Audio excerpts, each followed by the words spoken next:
വളരെ പ്രാർത്ഥനയോടും പ്രതീക്ഷയോടും കൂടെ കർത്താവിൻ്റെ പരിശുദ്ധ പാദാന്തികെ നമുക്ക് അടുത്തു വരാം.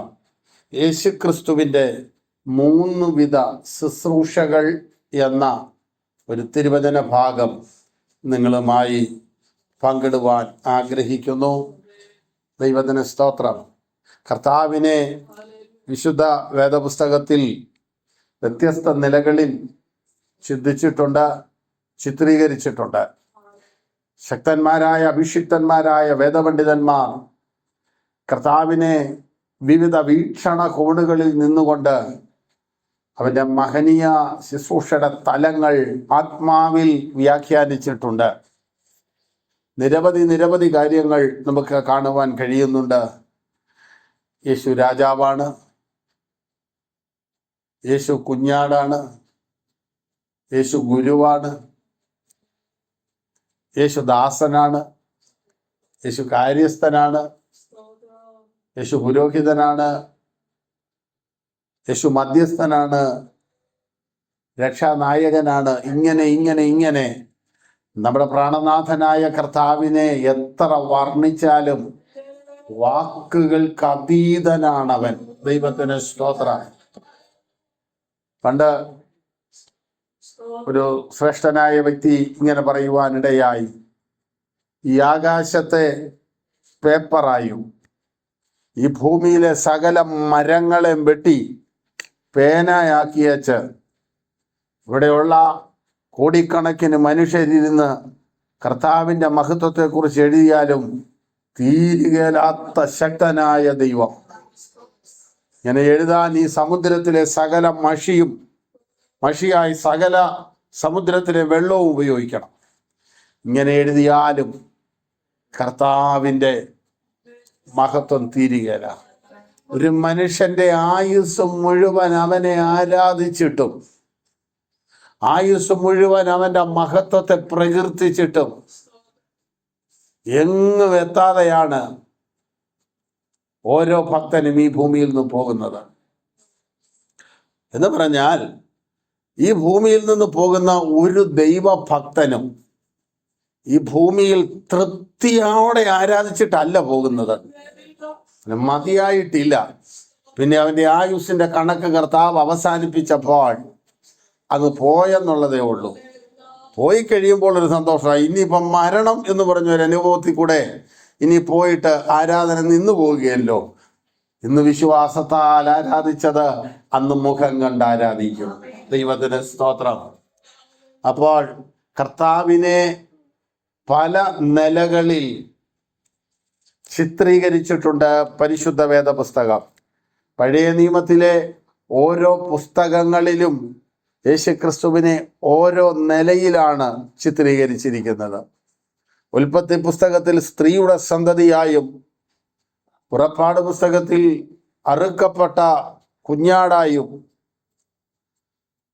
ലേവ്യ പുസ്തകത്തിൽ ഏറ്റവും ശ്രേഷ്ഠമേറിയ യാഗവസ്തുവായും, സംഖ്യാപുസ്തകത്തിൽ അടിക്കപ്പെട്ട പാറയായും, ഉയരത്തിൽ നിന്ന് പെയ്ത മന്നയായും, അങ്ങനെ ഓരോ പുസ്തകത്തിലും കർത്താവിനെ കുറിച്ച് വ്യത്യസ്ത നിലകളിലാണ് പറഞ്ഞിരിക്കുന്നത്. ദൈവത്തിന് സ്തോത്രം. അപ്പോൾ അങ്ങനെ നിരവധി കാര്യങ്ങൾ കർത്താവിനോടുള്ള ബന്ധത്തിൽ ഉണ്ടെങ്കിലും യേശുക്രിസ്തുവിൻ്റെ 3 പ്രധാന ശുശ്രൂഷകളെ കുറിച്ചാണ് ഇന്ന് പകൽ നമ്മൾ ചിന്തിക്കാൻ പോകുന്നത്. ദൈവത്തിന് സ്തോത്രം. നമ്മുടെ കർത്താവായ യേശുവിനെ പരിശുദ്ധ വേദപുസ്തകം വിവിധ നിലകളിൽ ചിത്രീകരിച്ചിട്ടുണ്ടെന്ന് പറഞ്ഞല്ലോ.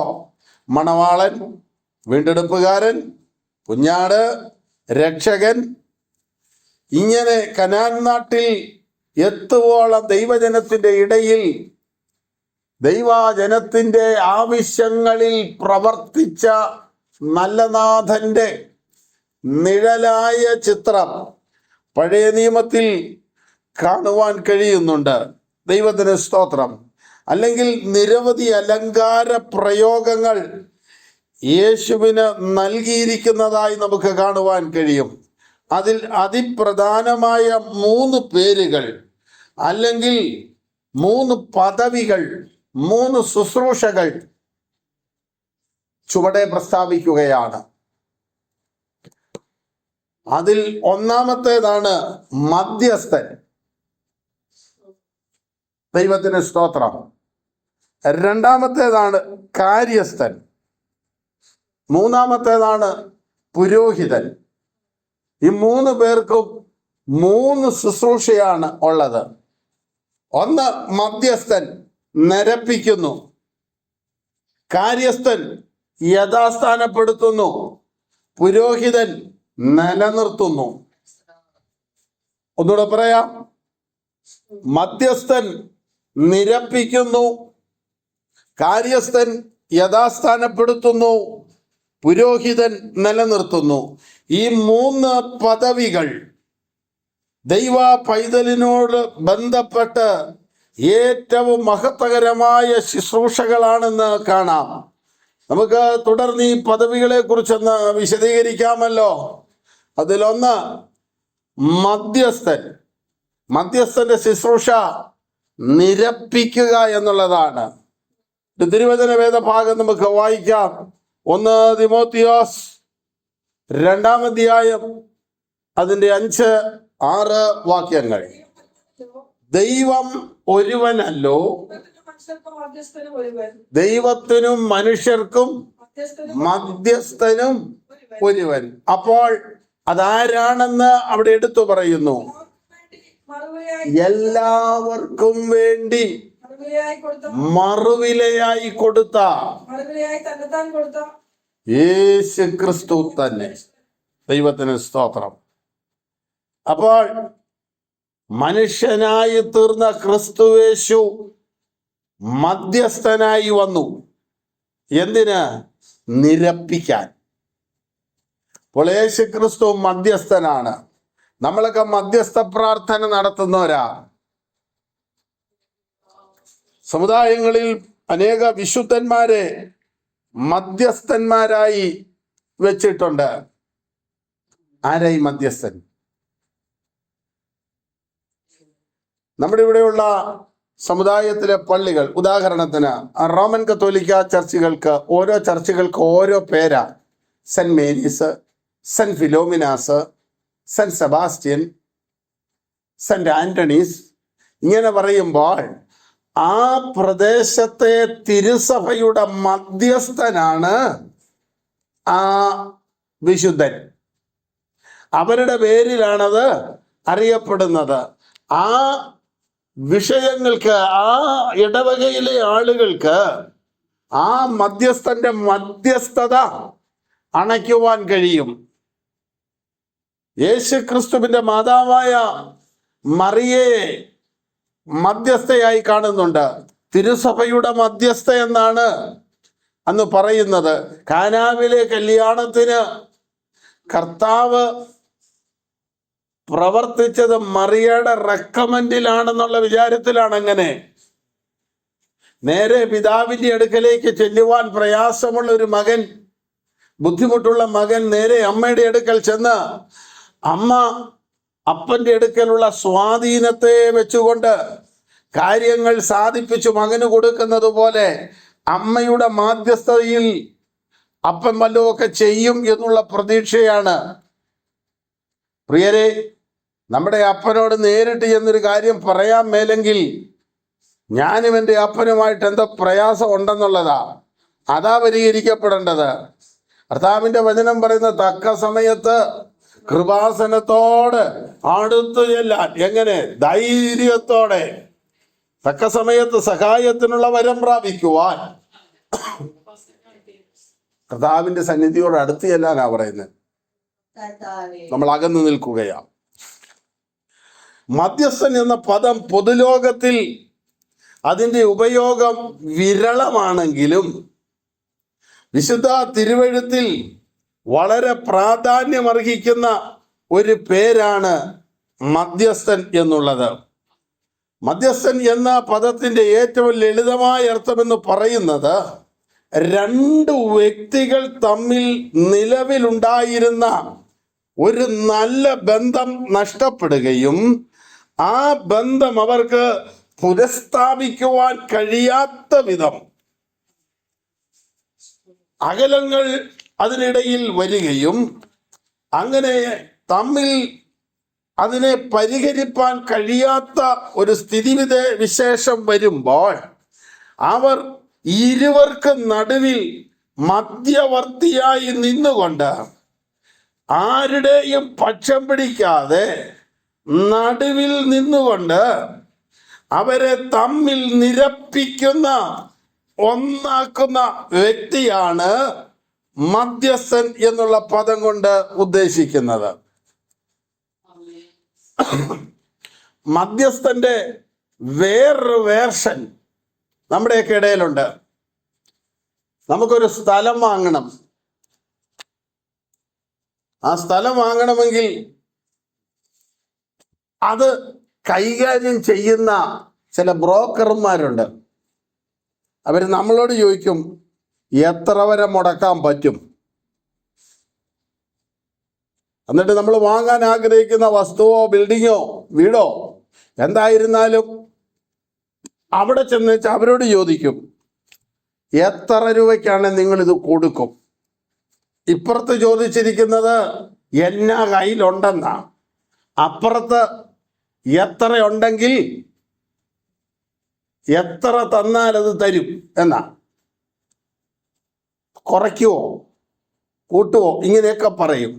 എന്നിട്ട് ഈ രണ്ടു പേരെ രണ്ടിടത്ത് നിർത്തിയിരിക്കുക. എന്നിട്ട് ഒരു ധാരണ വരിക. ഇയാള് പറഞ്ഞ വിലയല്ല, അയാൾ പറഞ്ഞ വിലയല്ല, ഇത് രണ്ടുമല്ലാത്തൊരു വില നടുക്ക് പറഞ്ഞിട്ട് ഈ വിലക്കാണ് കച്ചവടം നടക്കും. രണ്ട് കക്ഷികളെ കൂടെ ഒരുമിപ്പിക്കുകയാ ബ്രോക്കർ.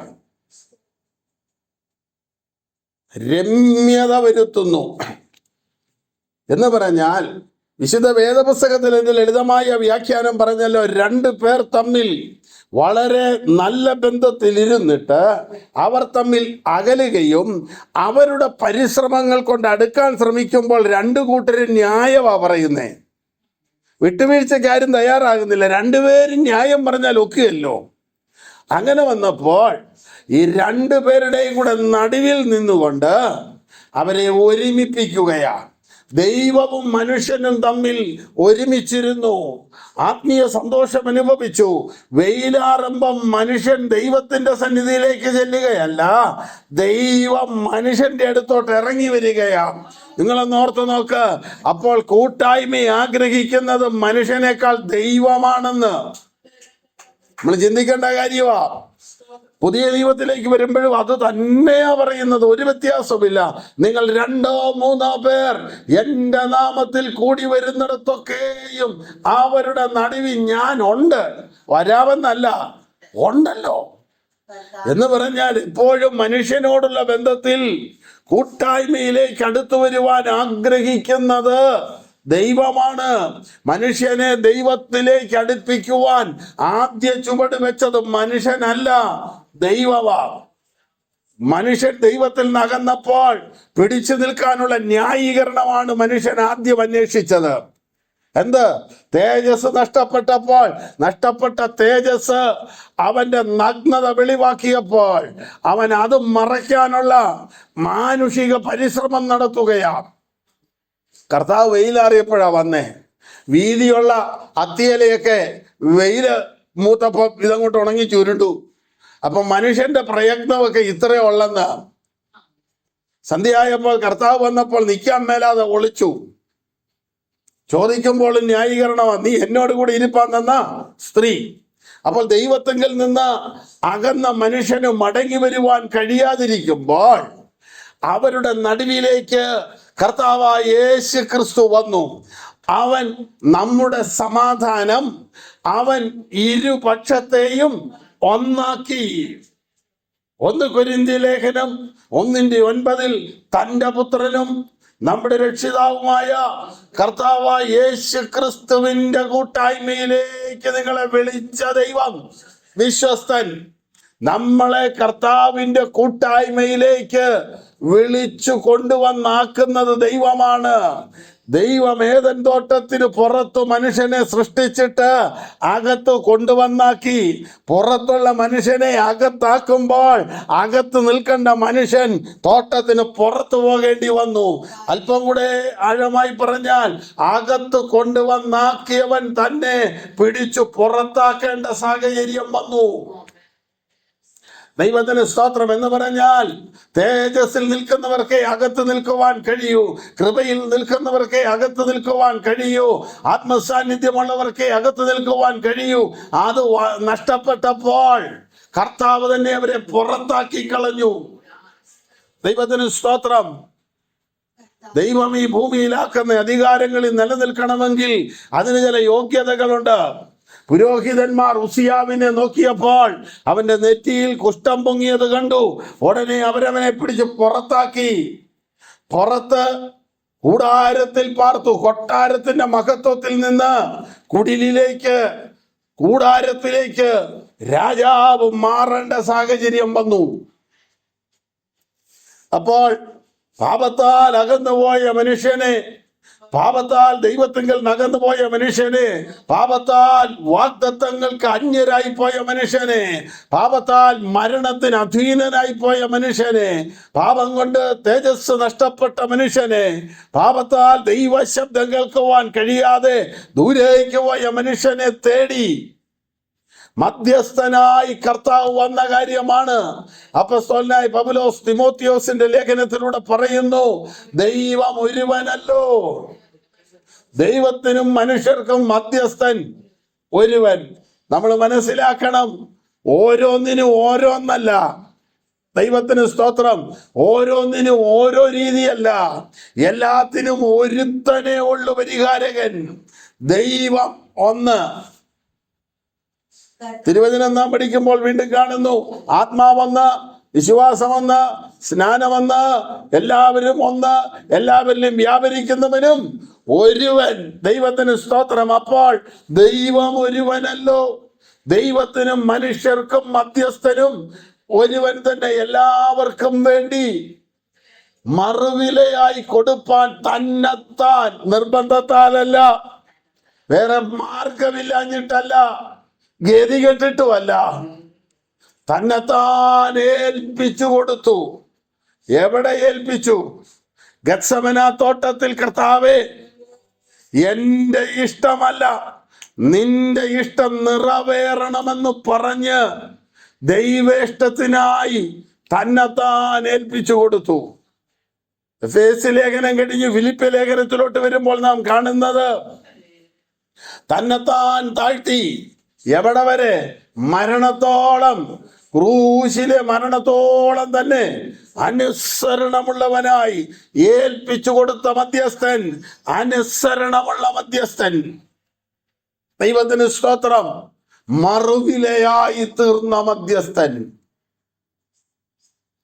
അപ്പോൾ ഇവിടെ ഈ രണ്ട് കൂട്ടരുടെയും കൂടെ ഇടയിലെ വിഷയം പരിഹരിക്കപ്പെടണമെങ്കിൽ ഒരു വില കൊടുക്കേണ്ടത് അനിവാര്യമായി വന്നു. എന്ന് പറഞ്ഞാൽ, വില കൊടുക്കാതെ വിഷയം പരിഹരിക്കപ്പെട്ട് ഇരുപക്ഷവും നിരക്കുകയില്ല. അങ്ങനെ വന്നപ്പോൾ അതിന് കൊടുക്കാനുള്ള വില കൊടുക്കാൻ മനുഷ്യന് ശേഷിയില്ല. മനുഷ്യന് ശേഷിയില്ലാത്തത് കൊണ്ട് മനുഷ്യന് വേണ്ടി മറുവിലയായി ദൈവം ഒരുക്കിയ, ദൈവത്തിൻ്റെ മറുവിലയായ, അല്ലെങ്കിൽ മനുഷ്യനോട് ബന്ധപ്പെട്ട് ദൈവം കൊടുത്ത മറുവിലയാണ് കർത്താവായ യേശു ക്രിസ്തു. ഇരുപക്ഷവും ഒന്നാകാതെ അകന്നുപോയപ്പോൾ ഇരുപക്ഷത്തിൻ്റെയും നടുവിൽ മതിൽ പോലെ പാപവും പാപത്തിൻ്റെ ശമ്പളമായ മരണവും മരണത്തിൻ്റെ അധികാരിയായ പിശാചും നടുവിൽ നിന്ന് വെല്ലുവിളിച്ച് ദൈവത്തെ അകറ്റി, മനുഷ്യനിൽ നിന്ന് മനുഷ്യനെ ദൈവത്തിങ്കൽ അകറ്റി ദൈവം അകന്നു പോകത്തക്കവണ്ണം നിങ്ങളെയും നിങ്ങളുടെ ദൈവത്തെയും തമ്മിൽ അകറ്റുന്നത് നിങ്ങളുടെ പാപമത്രേ എന്ന് പറയത്തക്കവണ്ണം, അകൃത്യമത്രേ എന്ന് പറയത്തക്കവണ്ണം ദൈവത്തിന് ദൈവത്തിനും മനുഷ്യനും നടുവിൽ അകൃത്യം കൊണ്ടുവന്ന്, പാപം കൊണ്ടുവന്ന്, പിശാച് കയറി ഇരുപക്ഷത്തെയും അകറ്റിക്കളഞ്ഞ് നടുവിലൊരു വേർപാടിന്റെ മതിൽ പോലെ നിന്നപ്പോൾ, അരുമനാഥനായ യേശു ക്രിസ്തു ക്രൂശിൽ മരിക്കുമ്പോൾ ദേവാലയത്തിന്റെ തിരശീല കീറിയത്. ദൂരമാറി നിൽക്കുന്ന ദൈവജനം ഇനി ഒരു മധ്യസ്ഥനിലൂടെ പാപപരിഹാരത്തിന് വേണ്ടി വരേണ്ട പകരം, അന്ന് സന്ധ്യായാഗത്തിന്റെ സമയത്ത് അവിടെ ആലയത്തിൽ നിന്ന് സകല സാധാരണ മനുഷ്യരും കൃപാസനം, വിദൂരത്തിലുള്ള ദൈവത്തിന്റെ തേജസ് ഇറങ്ങുന്ന കൃപാസനം നേത്രം കൊണ്ട് കാണത്തക്കവണ്ണം അടഞ്ഞ വഴിയെ സ്വർഗം പുത്രനിലൂടെ തുറന്നു തരുവാനിടയായി. അവിടെയാണ് പാപിയും പരിശുദ്ധനും, ദൈവവും മനുഷ്യനും, ദൈവത്തിനും മനുഷ്യർക്കും നടുവിൽ നിന്ന പുരോഹിതൻ എന്നതും, അല്ലെങ്കിൽ ദൈവത്തിനും മനുഷ്യർക്കും നടുവിൽ നിന്ന പാപമെന്ന മതിലും അവിടെ ഇടിച്ചു കളഞ്ഞ് ഇരുപക്ഷത്തെയും ഒന്നാക്കി. അപ്പോൾ കേൾക്കൂ പ്രിയരെ, മധ്യസ്ഥൻ നിരപ്പിക്കുന്നവനാണ്.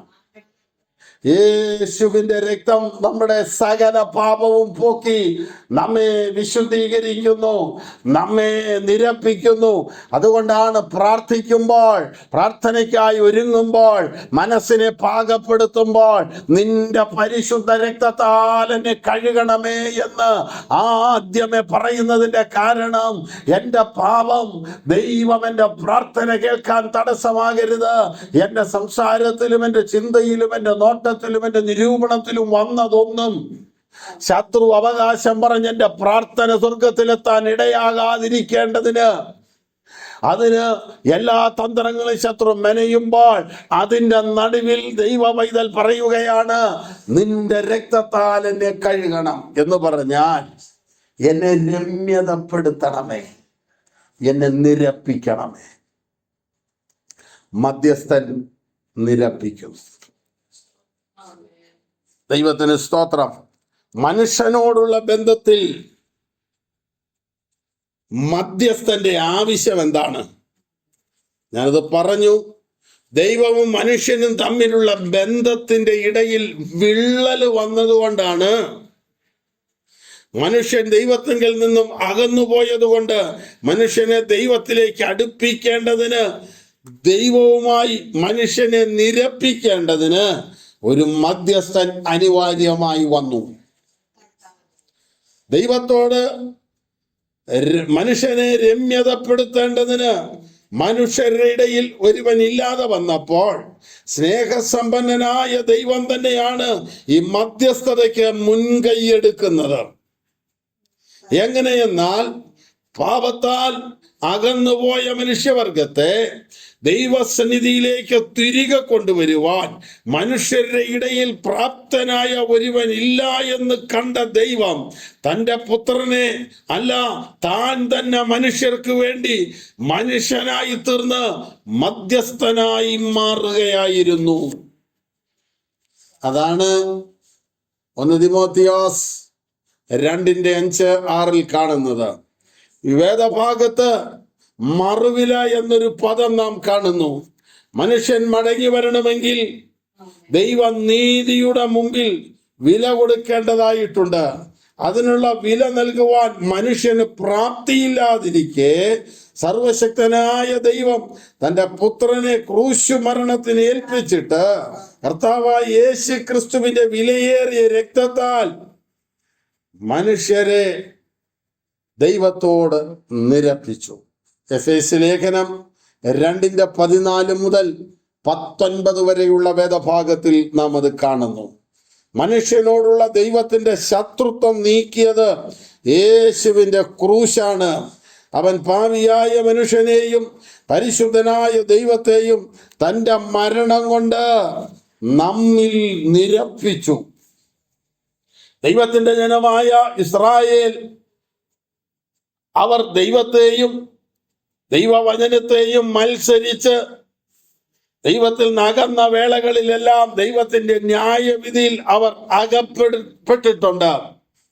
ദൈവത്തിന് സ്തോത്രം. എന്നാൽ അവിടെയെല്ലാം ഒരു വിടുതലിനു വേണ്ടി ദൈവദാസനായ മോശ ദൈവജനത്തിനും ദൈവത്തിനും ഇടയിലുണ്ടായ പിളർപ്പിൽ നിന്നതായി നാം കാണുന്നു. 106 സങ്കീർത്തനം 23 വാക്യം. 106 സങ്കീർത്തനം 23 വാക്യം. ആകയാൽ അവരെ നശിപ്പിക്കുമെന്ന് അവൻ അരുളിച്ചെയ്തു. അവന്റെ വൃദ്ധനായ മോശ കോപത്തെ ശമിപ്പിക്കുവാൻ ആകയാൽ അവൻ അവരെ നശിപ്പിക്കുമെന്ന് യഹോവയായ ദൈവം തന്റെ ജനമായ ഇസ്രായേലിനെ നശിപ്പിക്കുമെന്ന് അരുളി ചെയ്തു. അപ്പോൾ അവന്റെ ഭൃത്യനായ മോശ ആ ദൈവ കോപത്തെ ശമിപ്പിക്കുവാൻ അവന്റെ സന്നിധിയിൽ പിളർപ്പിൽ നിന്നില്ലായിരുന്നെങ്കിൽ ഇസ്രായേൽ നഷ്ടപ്പെട്ടു പോകുമായിരുന്നു. പ്രിയരെ, 2025 സമാപന സമയങ്ങളിലേക്ക് നാം വന്നിരിക്കുമ്പോൾ ദൈവകോപത്തിന് പാത്രീഭൂതരായി തീരേണ്ട നമ്മളെ അവന്റെ കരുണാപാത്രമാക്കി മാറ്റേണ്ടതിന് സർവീശ്വരൻ നമുക്ക് വേണ്ടി മധ്യസ്ഥനായി ഇറങ്ങി വന്നു. കോപപാത്രമായി തീർന്ന നമ്മെ വെട്ടിക്കളക, നിലത്തെ നിഷ്ഫലമാക്കുന്നത് എന്തിന് എന്ന് പറഞ്ഞ് ആയുസ്സിന്റെ കോടാലി, ആയുസ്സിന്റെ വൻമരത്തിന്റെ മേൽ ഓങ്ങിയ ദൈവത്തിന്റെ ന്യായവിധിയുടെ കോടാലിയെ പുറകോട്ട് വലിക്കത്തക്കവണ്ണം സർവേശ്വരന്റെ പുത്രനായ ക്രിസ്തു നമുക്കും ദൈവത്തിനും നടുവിൽ ഇടിവിൽ നിന്നതുകൊണ്ട്, പിളർപ്പിൽ നിന്നതുകൊണ്ടാണ്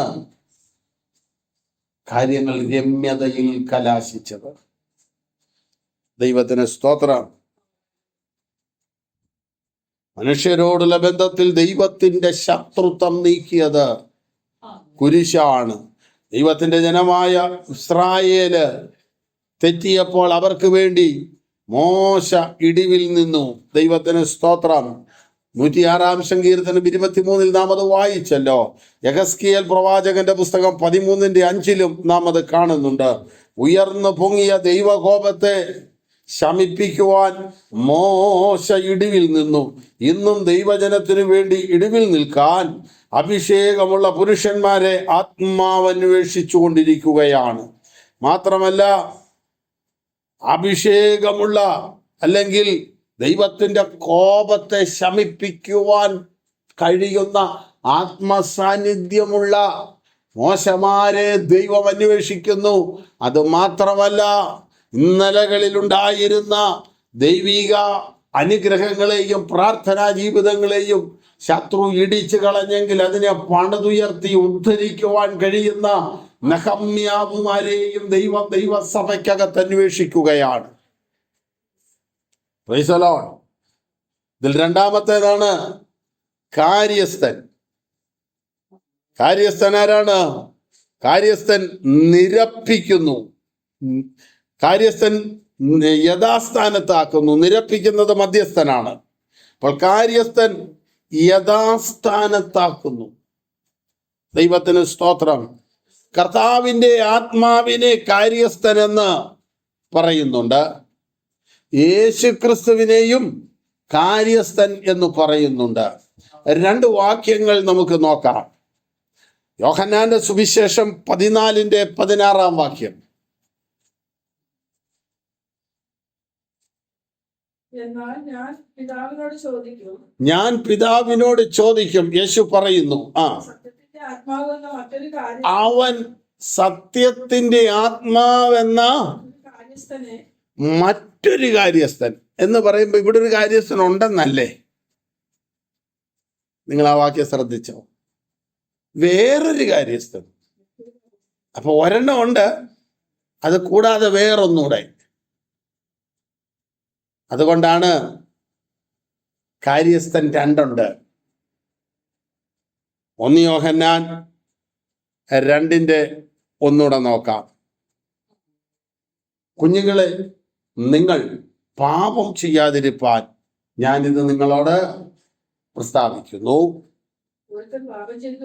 ഒരുത്തൻ പാപം ചെയ്തുവെങ്കിലോ ഉള്ള കാര്യസ്ഥൻ നീതിമാനായ യേശു ക്രിസ്തു എന്ന കാര്യസ്ഥൻ പിതാവിന്റെ അടുക്കലുണ്ട്. പിതാവിന്റെ അടുക്കലുണ്ട്. അവൻ നമ്മുടെ പാപങ്ങൾക്ക് പ്രായശ്ചിത്തം ആ, അപ്പോൾ നിങ്ങൾ നോക്കൂ, ഒന്ന്, സ്വർഗത്തിൽ ഒരു കാര്യസ്ഥനുണ്ട്. ആ സ്വർഗത്തിൽ ഇരുന്ന കാര്യസ്ഥനെയാണ് ഭൂമിയിലേക്ക് ഇപ്പം വിളിച്ചു വരുത്തിയത്. ഞാൻ എൻ്റെ പിതാവിനോട് ചോദിക്കും, അപ്പോൾ മറ്റൊരു കാര്യസ്ഥനായ പരിശുദ്ധാത്മാവിനെ നിങ്ങളുടെ അടുക്കലേക്ക് അയക്കും. ഇതെന്നാന്ന് കാര്യം എന്നറിയാമോ? ഈ കാര്യസ്ഥനായ കർത്താവ് സ്വർഗത്തിലോട്ട് പോകാൻ പോവുക. അപ്പോൾ ഇവിടെ ഒരു വേക്കന്റ് വരരുത്. അതുകൊണ്ട് എപ്പോഴും എന്ന് പറഞ്ഞാൽ അനാഥരായി വിട്ടേച്ച് പോകുകയല്ലെന്ന് പറഞ്ഞവൻ, അവനെ വിളിച്ചിറക്കിക്കൊണ്ട് വന്നവർ പെരുവഴിയിലാക്കി വെച്ചവൻ പോകുന്നില്ല. കർത്താവ് പോകുന്നതിന് മുമ്പ് അതിനുള്ള എല്ലാ കാര്യവും ചെയ്തു വെച്ചേച്ച് പോവുകയാ. ഞാൻ എൻ്റെ പിതാവിനോട് അപേക്ഷിക്കുമ്പോൾ ദൈവത്തിന്റെ പരിശുദ്ധാത്മാവെന്നൊരു കാര്യസ്ഥനെ എന്നേക്കും, അല്ലാതെ ഒരു ദിവസത്തേക്കല്ല, ഞാൻ ഇത്ര നാളെ ഉള്ളായിരുന്നു, ഇനിയും വരുന്നത് എന്നേക്കും ഇരിക്കുന്ന ഒരു കാര്യസ്ഥനാ. അപ്പൊ യേശു സ്വർഗത്തിലേക്ക് പോയത് നഷ്ടമല്ല. എന്നേക്കും ഇരിക്കുന്ന ഒരു കാര്യസ്ഥനെ അയക്കാൻ വേണ്ടിയാണ് പോയത്. യേശു ക്രിസ്തു സ്വർഗത്തിലേക്ക് പോയത് പിതാവിന്റെ സന്നിധി നമുക്കൊരു ഇടമുണ്ടാകേണ്ടതിന് വേണ്ടിയാണ്. യേശു സ്വർഗത്തിലേക്ക് പോയത് നമ്മുടെ പാപങ്ങൾക്കുള്ള ശിക്ഷ ദൈവസന്നിധിയിൽ നിന്ന് പുറപ്പെടാതിരിക്കാൻ സ്വർഗത്തിൽ നമുക്ക് വേണ്ടി മാധ്യസ്ഥമണയ്ക്കുവാനാണ്. ലോകമെങ്ങും ഊടാടി നടക്കുന്ന പിശാച് ദൈവസന്നിധിയിൽ ചെന്ന് നിന്ന് അവന്റെ ഭക്തന്മാരെ രാപകൽ കുറ്റം വിധിക്കുന്ന അപവാദി എന്നാണ് വെളിപ്പാട് പുസ്തകം പറയുന്നത്. ദൈവസന്നിധിയിൽ ചെന്ന് നിന്ന് ഈ ഭൂമിയിലെ സംസാര സാഗരത്തിൽ വരുന്ന വീഴ്ചകളെ ചൂണ്ടിക്കാണിച്ചുകൊണ്ട് നമ്മെ കൃപയിൽ നകറ്റിക്കളയുവാൻ ദൈവമുമ്പാകെ പരീക്ഷിക്കേണ്ടതിന് വാദിക്കുമ്പോൾ അതിന്റെ നടുവിൽ നമുക്ക് വേണ്ടി കർത്താവ് നിലനിൽക്കുന്ന ഒരു കാര്യസ്ഥനായി മാറുകയാണ്. ഭൂമിയിൽ ഒരു കാര്യസ്ഥനുണ്ട്. ആ കാര്യസ്ഥൻ ചെയ്യുന്നത് 3 കാര്യമാണ്. ഒന്ന്, പാപത്തെക്കുറിച്ച് ബോധം വരുത്തും.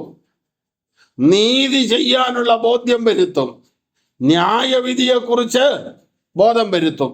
ഈ 3 കാര്യം ഈ ആത്മാവ് ബോധ്യപ്പെടുത്തിയിട്ടും വല്ല വീഴ്ച നമ്മുടെ ജീവിതത്തിൽ വന്നാൽ, കാരണം എന്താ?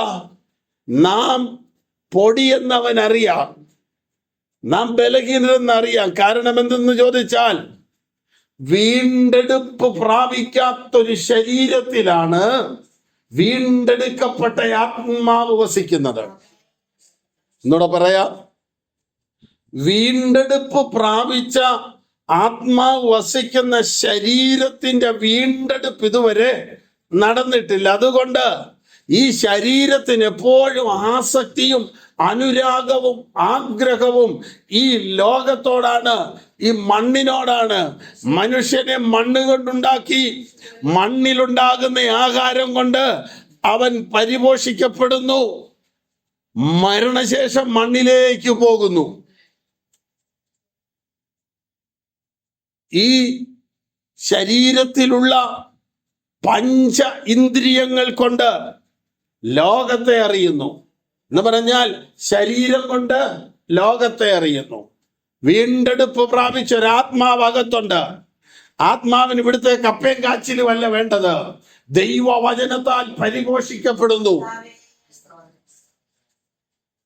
മരിക്കുമ്പോൾ ദൈവസന്നിധിയിലേക്ക് ആത്മാവ് ചേരുന്നു. ആത്മാവ് കൊണ്ട് ദൈവത്തെ അറിയുന്നു. ശരീരം കൊണ്ട് ലോകത്തെ അറിയുന്നു, ആത്മാവ് കൊണ്ട് ദൈവത്തെ അറിയുന്നു. അപ്പൊ ഇനി ഒരു സാധനം കൂടെ ഉണ്ടല്ലോ, ദേഹി കൊണ്ട് നമ്മൾ അറിയുന്നത് നമ്മളെയാ. നീ ആരാ? ലോകത്തിൽ നിന്റെ സ്ഥാനം എന്താ?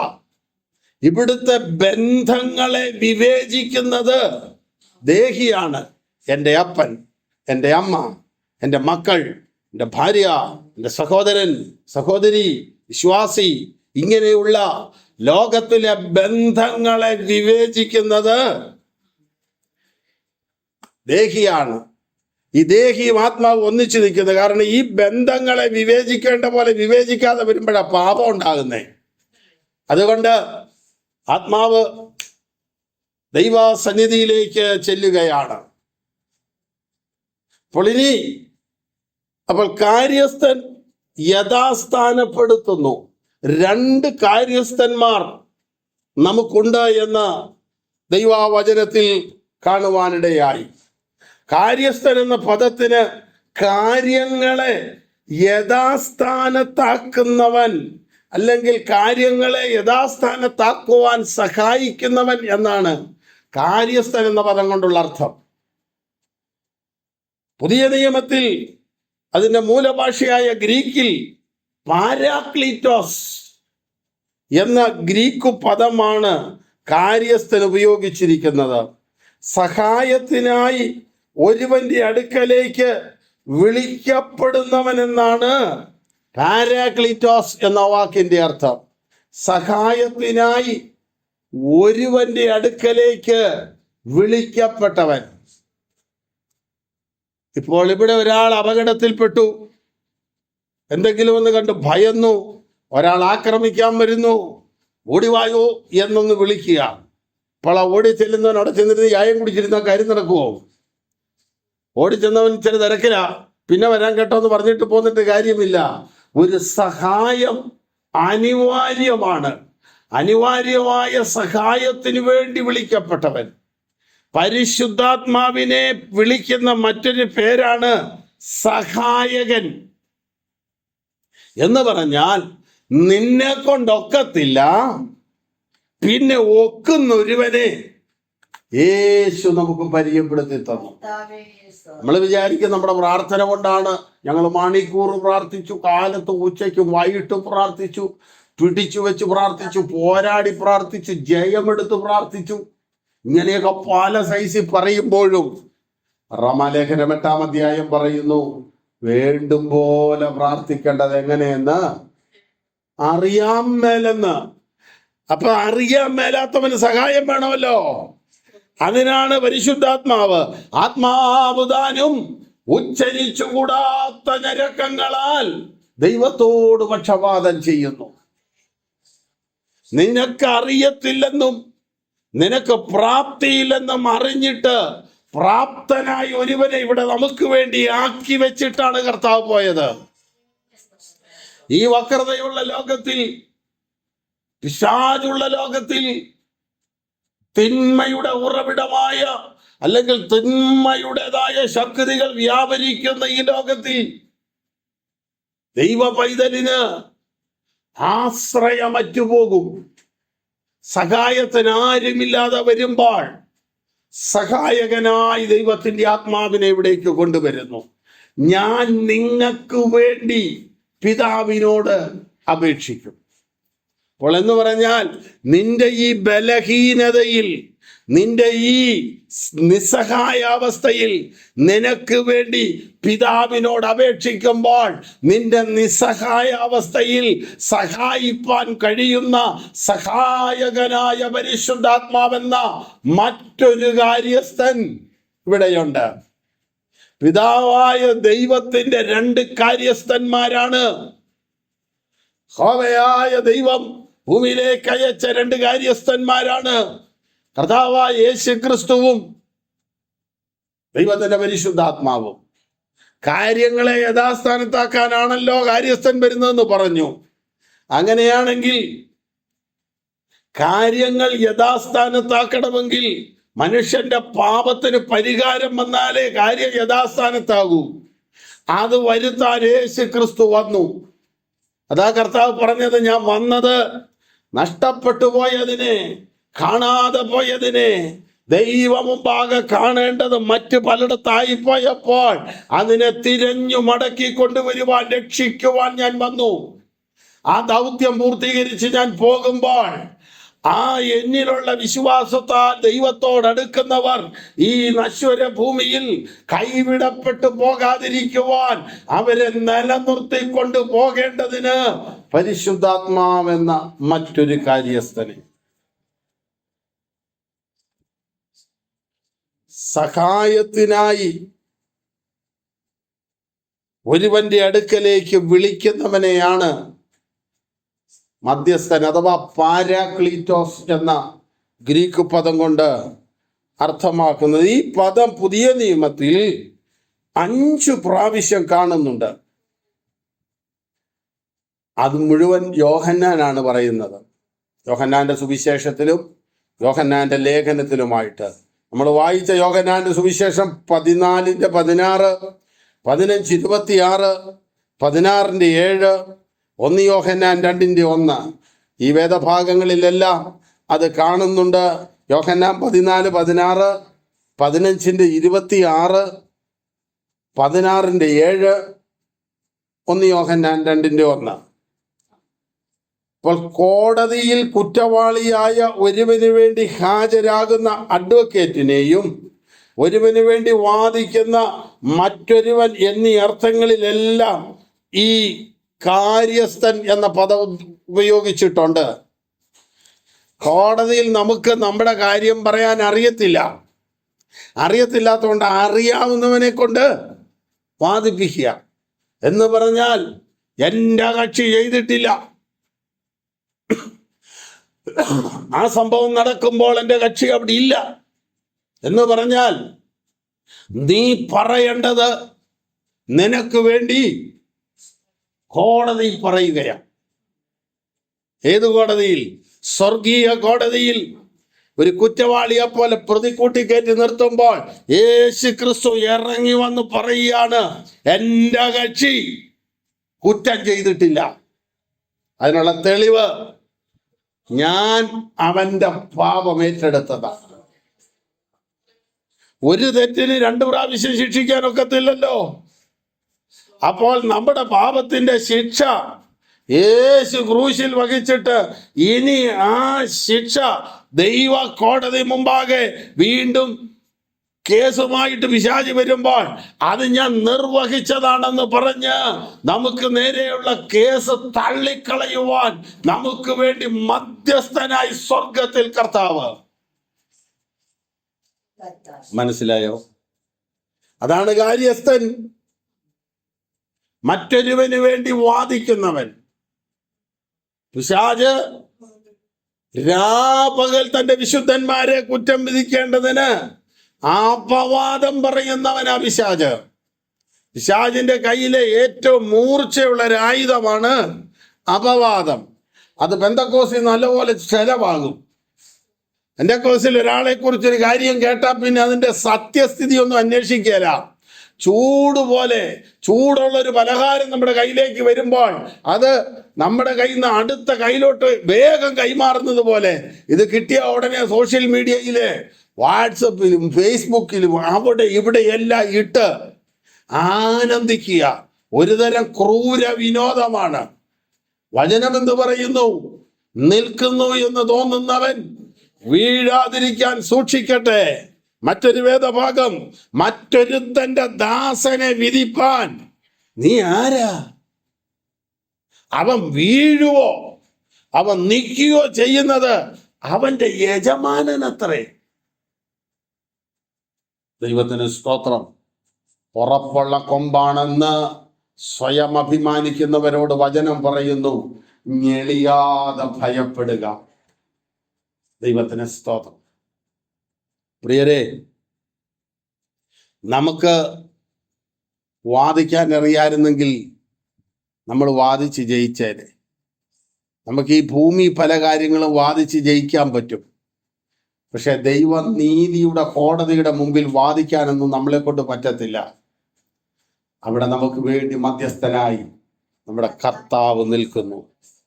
തിരുവചനം പഠിക്കുമ്പോൾ ഒരു ദൈവ പൈതലിന് വേണ്ടി 2 കാര്യസ്ഥന്മാരുണ്ടെന്ന് കാണുന്നു. ഞാൻ പറഞ്ഞല്ലോ, ഒരാൾ സ്വർഗത്തിലും ഒരാള് ഭൂമിയിലും.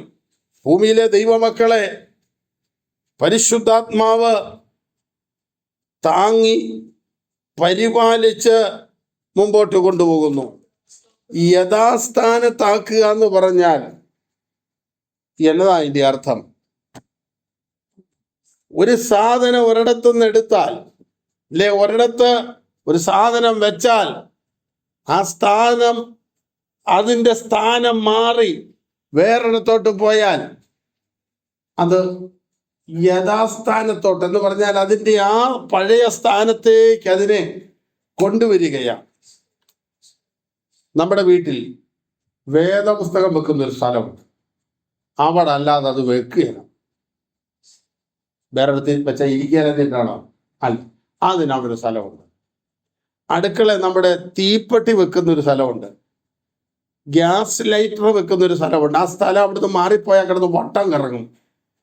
അപ്പോൾ ഓരോന്നിനും ഓരോ സ്ഥാനമുണ്ട്.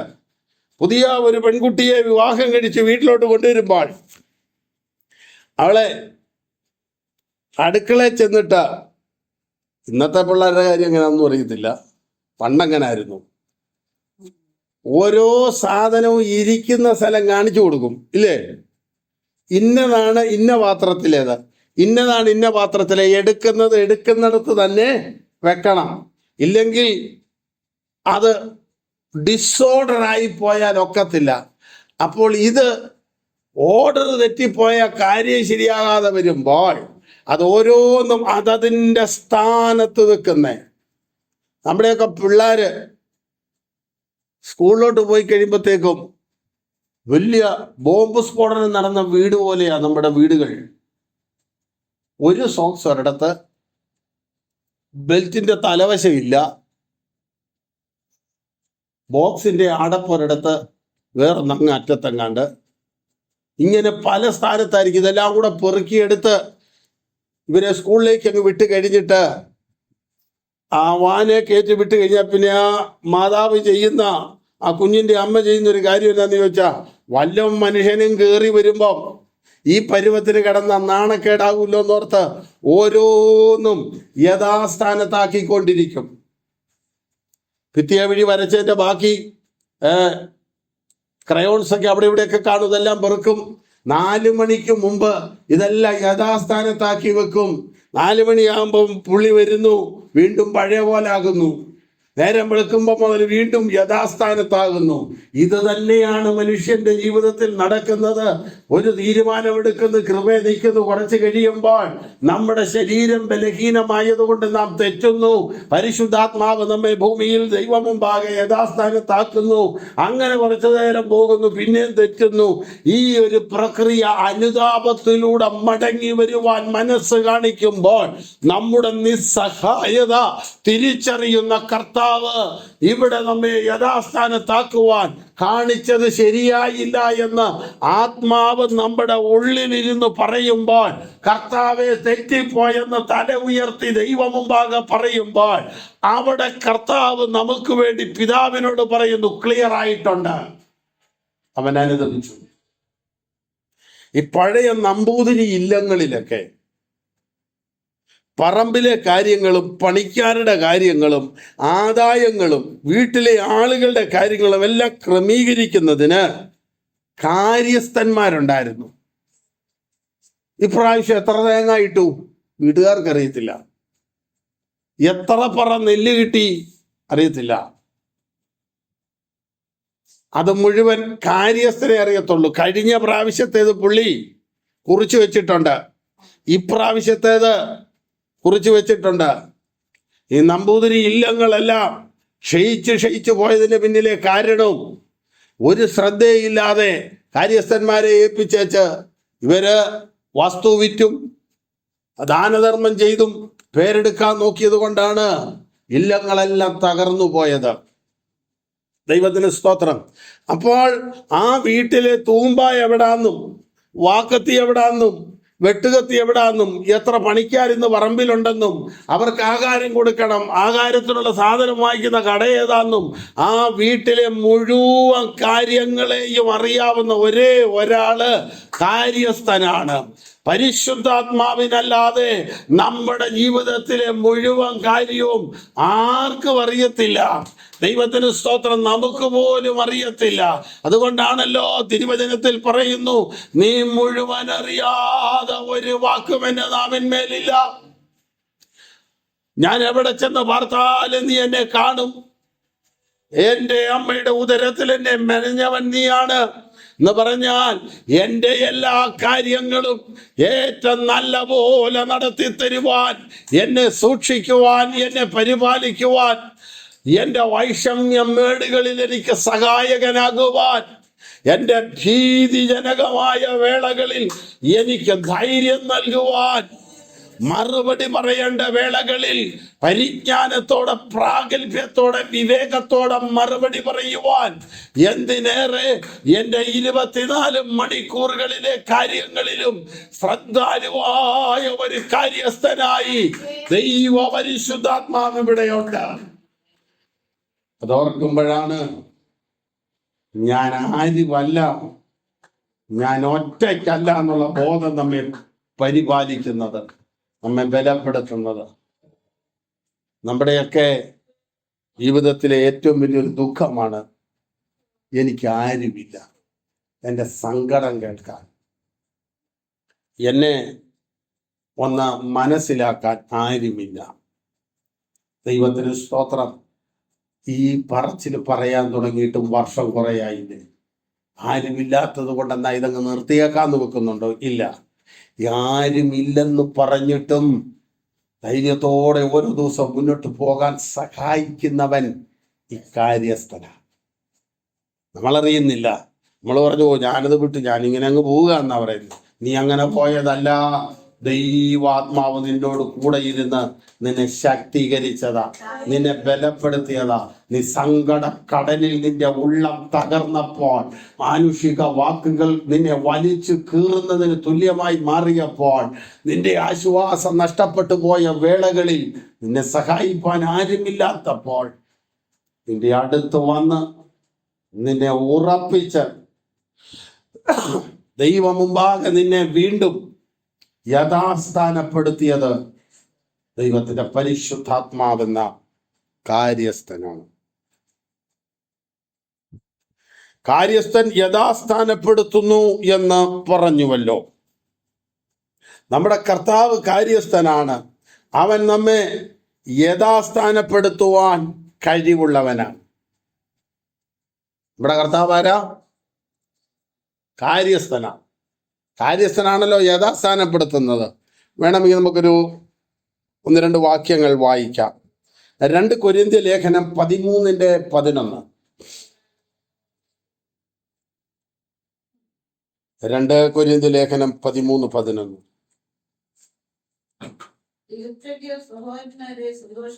തീർച്ചയ്ക്ക് സഹോദരന്മാരെ സന്തോഷിപ്പീൻ, യഥാസ്ഥാനപ്പെടുവീൻ, സമാധാനത്തോടെ സ്നേഹത്തിന്റെ സമാധാനത്തിന്റെ ദൈവം നമ്മളോടുകൂടെ ഇരിക്കും. ഇനി എബ്രായ ലേഖനം 13:20-21.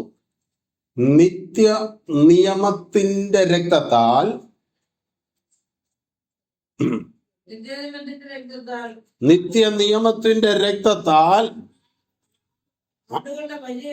ആടുകളുടെ വലിയ ഇടയനായ നമ്മുടെ കർത്താവായ യേശുവിനെ മരിച്ചവരുടെ ഇടയിൽ നിന്ന് മടക്കി വരുത്തിയ സമാധാനത്തിന്റെ ദൈവം. നിങ്ങളൊന്ന് ഓർത്ത് നോക്കിയേ, കർത്താവിന് കൊടുത്തേക്കുന്ന വിശേഷണം നിത്യ നിയമത്തിന്റെ രക്തത്താൽ.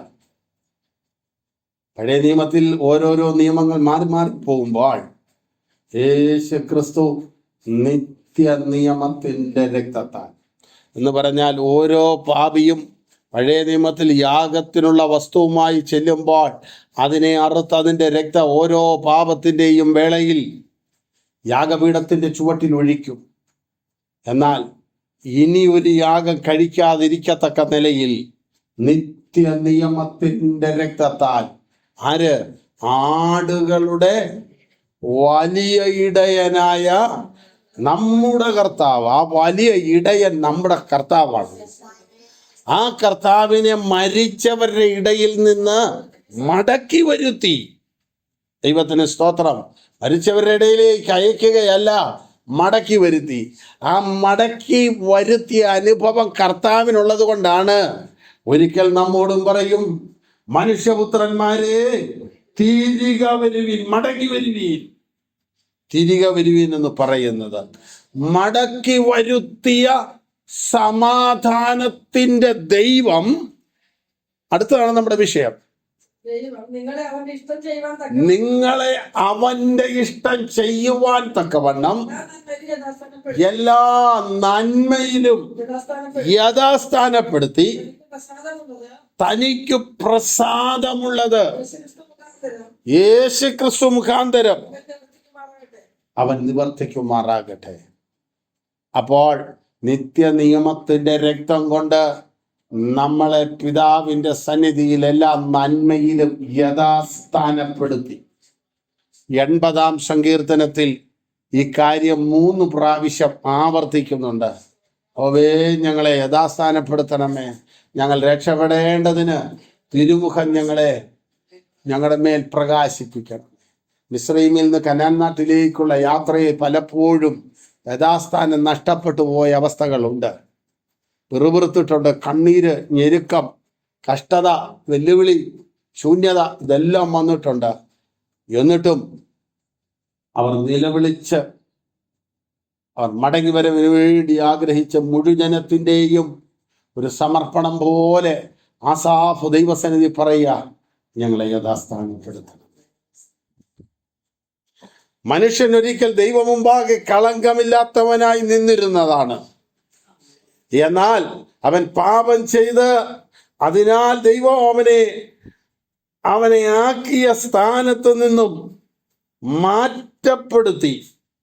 ഇങ്ങനെ അകന്നുപോയ മനുഷ്യനെ അവന്റെ പഴയ സ്ഥാനത്തേക്ക് അവനെ മടക്കി കൊണ്ടുവരുവാൻ ദൈവം മനുഷ്യനായി അവന്റെ പരിശുദ്ധ രക്തം കൊണ്ട് നമ്മെ ദൈവം മുമ്പാകെ യഥാസ്ഥാനപ്പെടുത്തി ഉറപ്പിച്ച് ഇന്ന് യേശുക്രിസ്തു ദൈവ മഹിമയുടെ വലത്ത് ഭാഗത്ത് എനിക്ക് വേണ്ടി മധ്യസ്ഥനായിരിക്കുന്നു. അഥവാ എനിക്ക് വേണ്ടി കാര്യസ്ഥനായി ഇരിക്കുന്നു. ഇനി 3-ാമത്തെ കാര്യമാണ്, യേശുക്രിസ്തു മഹാപുരോഹിതൻ. മഹാപുരോഹിതൻ നിലനിർത്തുന്നവൻ. എബ്രായ ലേഖനം 3:1, 4:14. അതുകൊണ്ട് വിശുദ്ധ സഹോദരന്മാരെ, സ്വർഗീയ വിളിക്കോഹരിക്കാരായുള്ളവരെ, നാം സ്വീകരിച്ചു പറയുന്ന അപ്പസ്തോലനും ആരാ?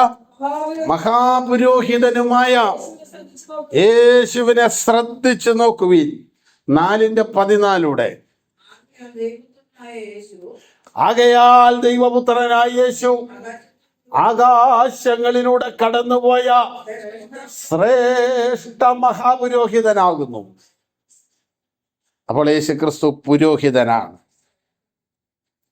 പുരോഹിതൻ എന്ന സംസ്കൃത പദത്തിന്റെ അർത്ഥം മുന്നേ നിന്ന് കാര്യങ്ങളെ ചെയ്യുന്നവനെന്ന. പുരോഹിതൻ നിങ്ങൾ നോക്കുമ്പോൾ ഞാൻ ഈ ആലയത്തിലെ പുരോഹിതനാണ്. ഞാൻ നിങ്ങളുടെ മുമ്പിലാണ് നിൽക്കുന്നത്. ഒരമ്പലത്തിൽ ചെന്ന പൂജാരി അമ്പലത്തിൻ്റെ പുറയിൽ നിന്നിട്ട് നിങ്ങളെല്ലാം അവിടെ മുന്നേ കയറുന്നോളം പറയല്ല, പുള്ളി തലക്കല. ഒരു പള്ളിയിൽ ചെന്നാൽ അച്ഛൻ മുന്നല. അപ്പോൾ അമ്പലത്തിലെ പുരോഹിതൻ, പള്ളിയിലെ പുരോഹിതൻ, ദേവാലയങ്ങളിലെ പൗരോഹിത്യം ചെയ്യുന്നവർ, ഇവരെല്ലാം ആരാ? പുരോഹിതൻ എന്ന് പറഞ്ഞാൽ അവൻ മുന്നേ നിൽക്കണം. ദൈവത്തിന് സ്തോത്രം. മുന്നിൽ നിന്ന് കാര്യങ്ങളെ ചെയ്യുന്നവനാണ് പുരോഹിതൻ എന്നാണ് സംസ്കൃത പദത്തിന്റെ അർത്ഥം. പുരോഹിതൻ എന്ന എബ്രായ ഭാഷയിൽ പറയുന്നത് കോഹേൻ എന്ന പദമാണ്. കോഹേൻ എന്നാണ് പറഞ്ഞിരിക്കുന്നത്. ഈ പദത്തിൻ്റെ അർത്ഥം ദൈവസന്നിധിയിലേക്ക് അടുത്തു വരുന്ന ഒരാളെയാണ് ഈ പദം കൊണ്ട് അർത്ഥമാക്കുന്നത്. ദൈവസന്നിധിയിലേക്ക് അടുത്തു വരുന്ന ഒരാളെ. അഹരോനല്ലാതെ മറ്റൊരുത്തൻ അടുത്തു വരരുത്, അന്യൻ അടുത്തു വന്നാൽ അവൻ മരണശിക്ഷ അനുഭവിക്കണം. അപ്പോൾ അടുത്തു വരുന്നവനാണ് പുരോഹിതൻ. പുതിയ നിയമത്തിൽ യേശു ക്രിസ്തുവിന്റെ ക്രൂശുമരണത്താൽ വീണ്ടെടുക്കപ്പെട്ട ദൈവമക്കളെ നോക്കിയിട്ട് അവരെ കുറിച്ച് പറയുന്നത്, നിങ്ങൾ അകന്നു നിൽക്കുന്നവരല്ല, നിങ്ങൾ പുരോഹിത വർഗമാണ്. യേശു ക്രിസ്തുവിന്റെ രക്തത്താൽ വീണ്ടെടുപ്പ് പ്രാപിച്ചപ്പോൾ ദൈവത്തോട്, ദൈവസന്നിധിയോട് അടുക്കുന്നവരായി നാം മാറി. മുമ്പേ നമ്മൾ എവിടാ? എഫേസ്യ ലേഖനം പറയുന്നു 2 മുമ്പേ നിങ്ങൾ ദൂരസ്ഥർ, ഇപ്പോഴോ അവന്റെ രക്തത്താൽ അവനോട് സമീപസ്ഥർ. അടുത്തു വരുന്നവനാ പുരോഹിതനെങ്കിൽ നമ്മളിപ്പോ പുരോഹിതന്മാരാണ്. ദൈവത്തിന് സ്തോത്രം. ഇപ്പോൾ സ്ത്രീകൾക്ക് പൗരോഹിത്യം കൊടുക്കാവോ ഇല്ലയോ എന്നൊക്കെയുള്ള ചർച്ചകൾ നടക്കുന്നുണ്ട്. ദൈവത്തിന് സ്തോത്രം. സ്ത്രീകൾക്ക് പുരോഹിതത്വം കൊടുക്കാൻ പറ്റുമോ ഇല്ലയോ എന്നൊക്കെ നിങ്ങളുടെ അഭിപ്രായം ഞാൻ ചോദിക്കുന്നില്ല. ഞാൻ വേഗത്തിൽ 1-2 കാര്യം പറഞ്ഞു വിടാം. ദൈവം മനുഷ്യനെ സൃഷ്ടിച്ചപ്പോൾ ആണും പെണ്ണുമായി സൃഷ്ടിച്ചു. എന്നിട്ട് അവരെ 2 ആക്കി. 2 പേർക്കും തേജസ് ഉണ്ടായിരുന്നു. ഹവ്വായിക്ക് തേജസ് കുറവൊന്നുമില്ലായിരുന്നു. 2 പേർക്കും തേജസ് ഉണ്ടായിരുന്നു. ശിക്ഷിക്കപ്പെട്ടപ്പോൾ 2 പേരും ശിക്ഷിക്കപ്പെട്ടു. സ്ത്രീയാ ശിക്ഷിക്കപ്പെട്ടെന്നാ മനുഷ്യൻ പറയുന്നത്. അല്ല, ഹവ്വ അബദ്ധം പറ്റി ചെയ്തു പോയതാ. ഹവ്വ അബദ്ധത്തിൽ, അതായത് തിരുവചനം പറയുന്നു സാത്താൻ ഉപായത്താൽ ഹവ്വായെ ചതിച്ചെന്ന. എന്നാൽ ആദാമോ മനഃപൂർവ്വം തെറ്റ് ചെയ്തു. ഈ വൃക്ഷത്തിന്റെ ഫലം തിന്നാൻ മരിക്കുമെന്നറിയാവായിട്ടും വേണമെങ്കിൽ ഹവ്വായെ തള്ളിയിട്ട് കോടാനുകോടി നാളുകൾ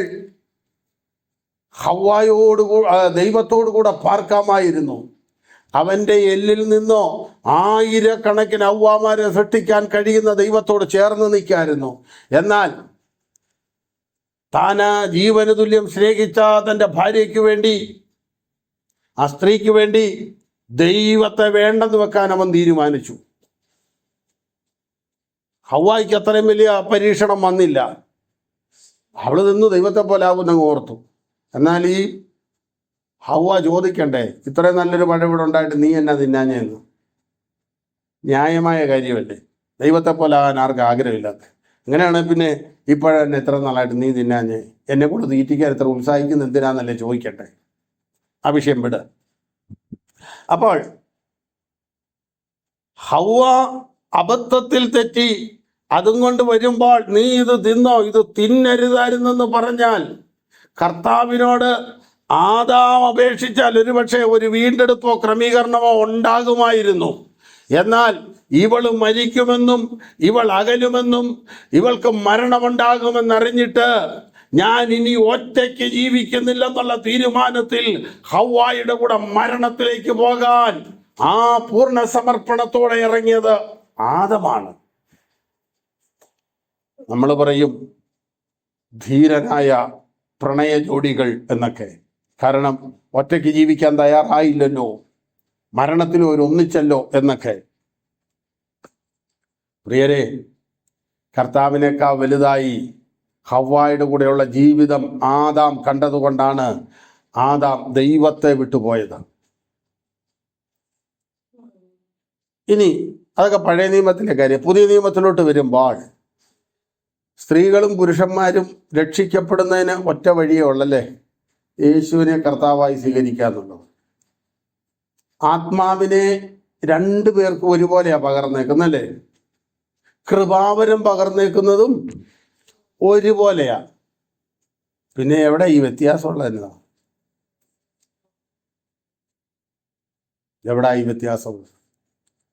ചിലരൊക്കെ പറയുന്നുണ്ട് സ്ത്രീകൾ സഭ മിണ്ടാതിരിക്കട്ടെ എന്ന് പറയുന്നുണ്ട്. അവിടെ പൗലോസ് ഉദ്ദേശിച്ചിരിക്കുന്നത് 2 പദങ്ങളാണുള്ളത്. അതിലൊന്ന്, ക്ലാസ്സിൽ കിടന്ന് കണ്ടമാനം വർത്താനം പറയുന്ന കുട്ടികളോട് ടീച്ചർമാർ പറയുന്ന ഒരു പ്രയോഗമുണ്ട്, സൈലൻസ് പ്ലീസ് എന്ന്.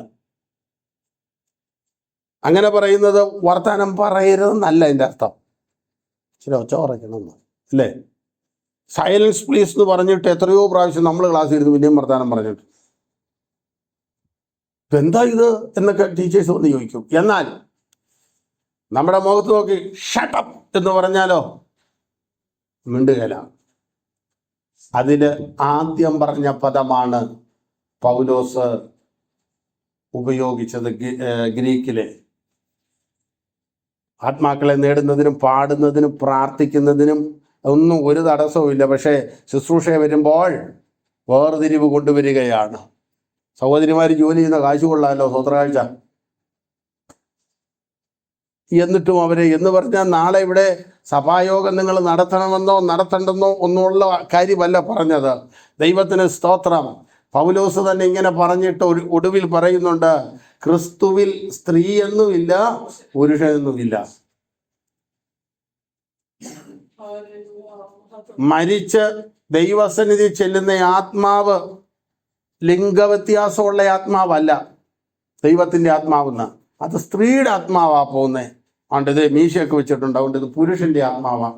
അങ്ങനെയില്ല. നമ്മുടെ മേൽ പകർന്ന ആത്മാവ് ദൈവത്തിൻ്റെതായത് കൊണ്ട് ഇവിടുത്തെ ഒരു ക്രമീകരണത്തിന് ഈ ശരീരം ഇങ്ങനെ ഡിസൈൻ ചെയ്തിരിക്കുന്നുള്ളതേ ഉള്ളൂ. സ്ത്രീയായിട്ടും പുരുഷനായിട്ടും ആത്മാവ് നമ്മിലുള്ള ആത്മാവിന് വ്യത്യാസമില്ല. ദൈവത്തിന് സ്തോത്രം. നമുക്ക് തിരിച്ചു വരാം. നമ്മളെല്ലാം പുരോഹിതന്മാരാണ്. ദൈവസഭയിലെ സ്ത്രീകൾ ഒഴികെയെന്ന് പത്രോസ് അപ്പോസ്തലൻ എഴുതിയിട്ടില്ല. പുരോഹിതനല്ലാതെ ആരാ പൗരോഹിത്യം ചെയ്യുന്നേ? പുതിയ നിയമ ശുശ്രൂഷകൾ നടത്തുവാനുള്ള അധികാരം അവർക്കുണ്ട്. പരസ്യയോഗത്തിന് പ്രസംഗിക്കാനും സഭയെ പ്രസംഗിക്കാനും എല്ലാ കാര്യങ്ങളും വിജയകരമായി ശുശ്രൂഷിക്കുന്ന ഒരു ദൈവദാസന്റെ വിജയമെന്ന് പറയുന്നത് കർത്താവിൻ്റെ സ്നേഹവും പരിശുദ്ധാത്മാവിൻ്റെ കൃപയും ഒക്കെയാണെന്ന് പറഞ്ഞാലും പൂർണ്ണ സമർപ്പണത്തോടെ അണിയറയിൽ നിൽക്കുന്ന അവൻ്റെ ജീവിത പങ്കാളിയായിരിക്കും. ശുശ്രൂഷയുടെ മങ്ങലുണ്ടെങ്കിൽ അതിൻ്റെ കാരണവും നമുക്ക് കണ്ടുപിടിക്കാൻ കഴിയുന്നതാണ്. അപ്പോൾ പുരോഹിതൻ എന്നതിന് വേദപുസ്തകം നൽകിയിരിക്കുന്ന അർത്ഥം ദൈവത്തിനും മനുഷ്യർക്കും ഇടയിൽ മനുഷ്യൻ്റെ പ്രതിനിധി എന്നാണ്.